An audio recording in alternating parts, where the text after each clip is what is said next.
The small kitchen always seemed quieter on Saturday mornings.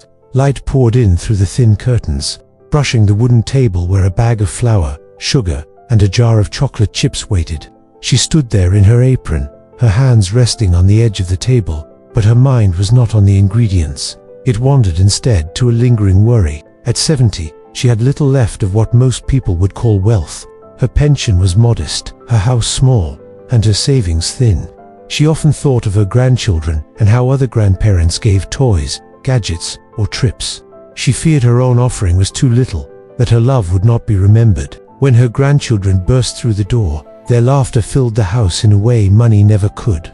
They called out to her, their arms wrapping around her waist, as if she were the most important person in their world. Still, beneath her smile, she wondered if she was failing them. She had nothing extravagant to give, only afternoons filled with baking, mixing, and waiting for cookies to rise in the oven. As she measured flour into a bowl, her granddaughter's small hands tried to copy her, spilling half of it on the table. She chuckled softly, brushing the flour into a cloud that made the children giggle. They didn't see her worries, they only saw magic in the mess. She, however, still compared herself quietly to others. Later, while the cookies baked, she sat with the children at the table. They swung their legs and hummed to themselves, faces glowing with excitement. In her heart, though she carried the shadow of doubt, were these moments enough? Would they mean anything when her grandchildren were grown, busy, and far away? She longed to give them more, something lasting, something grand, but all she had was this sugar, flour, and love stirred together. The timer rang, and the warm scent of cookies drifted through the house. The children clapped, their eyes shining as though a treasure had been uncovered. She served them carefully, watching crumbs scatter and chocolate melt across happy faces. For a moment, her doubts softened, yet it lingered, like a quiet whisper reminding her of her limitations. She cleaned the kitchen long after the children left that evening, the silence returning once again. The scent of cookies still hung in the air, a reminder of the day's laughter. But as she wiped the table, she wondered if laughter could ever be enough. The next weekend arrived with the same quiet stillness, broken only by the sound of little feet rushing into her kitchen. The children carried no toys, no demands, only their eagerness to begin the ritual they had grown to love.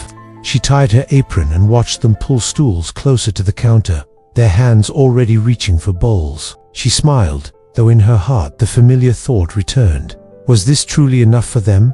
She gathered the ingredients, setting them down as though laying out precious treasures. To her, the bag of flour was ordinary, but to the children, it was the start of something magical. They took turns pouring sugar, cracking eggs, and trying not to spill too much. Though the kitchen quickly became a canvas of crumbs and sticky fingerprints, their laughter bubbled up like music, filling corners of the house that often felt empty when she was alone. For a while, she forgot her worries. She watched her grandson proudly stir the dough with all his strength, declaring it ready, though it clearly wasn't mixed. She guided him gently, letting him feel as though he was the one in charge. Her granddaughter, meanwhile, rolled the dough into uneven shapes, insisting each cookie was a secret gift. The scene unfolded with warmth that money could not buy, yet the shadow of comparison still lingered faintly in her mind. When the cookies baked, the oven's glass fogged with heat, and the children pressed their noses against it, waiting as though they were guarding treasure. She realized how much anticipation glowed in their faces, how every second meant something to them.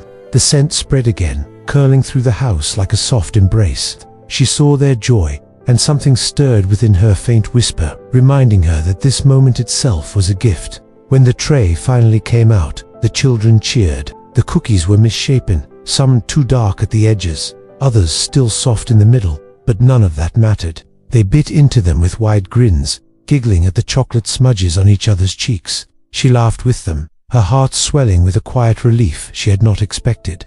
Later, as they sat together on the porch with a plate of cookies between them, she noticed how the children leaned against her shoulders, as if they belonged there. No toys or trips could have replaced this closeness, this sense of belonging. For the first time, she began to wonder if perhaps her gift was greater than she had realized. Sunday evening settled softly over the house. The children had gone home, leaving behind crumbs on the table and a trail of laughter echoing faintly in her memory. She stood alone in the kitchen, looking at the bowls and spoons waiting to be washed, and felt the quiet press against her heart. Yet this time, something was different. Her doubts still lingered, but they were softer, like shadows retreating in the evening light. She closed her eyes and let herself remember the way her grandson had declared a lopsided cookie the best he had ever tasted. How her granddaughter had whispered that baking with her was the favorite part of her week. Those words had slipped past her doubts and settled deep within her, warming a place that once felt cold. For so long she had believed wealth was what she could not give: money, gifts, luxuries. But now she saw it differently. Wealth was in the way. Her kitchen became alive with joy. Wealth was in the flour smudges on small cheeks, in the sticky hands that clung to her apron, in the smell of cookies that would forever remind her grandchildren of her love. These were treasures no bank account could ever hold. That night, she sat by the window, listening to the distant hum of the town. Her heart was calm, at peace with the truth she had uncovered. She understood now that her gift was not limited by money. It was measured in the memories she was weaving, week after week, thread by thread, into the lives of her grandchildren. One day, she thought, they would grow older. They would have their own lives, their own homes, and their own families. But when the world weighed heavy on them, when they needed comfort, they would remember this kitchen. They would remember the sound of her laugh, the warmth of her hands guiding theirs, the sweetness of cookies fresh from the oven. And in those memories, they would always find her. Her eyes grew moist, but not with sadness. It was a gentle kind of joy, one that came from knowing she was leaving behind something more precious than riches. She had worried she was giving too little, but in truth, she had given them the kind of wealth that endures. She rose, wiped the counter, and placed the empty cookie jar back on the shelf. Tomorrow, it would be filled again, not just with cookies, but with the love that had become her true legacy. True wealth does not live in possessions or bank accounts. Cliff said lives in the moments we choose to share, in the laughter that lingers, and in the love that refuses to fade. This grandmother's quiet kitchen reminds us that the richest treasures are often born in the simplest acts of togetherness. When we measure our lives not by what we own but by the memories we create, we discover a kind of wealth that never runs dry.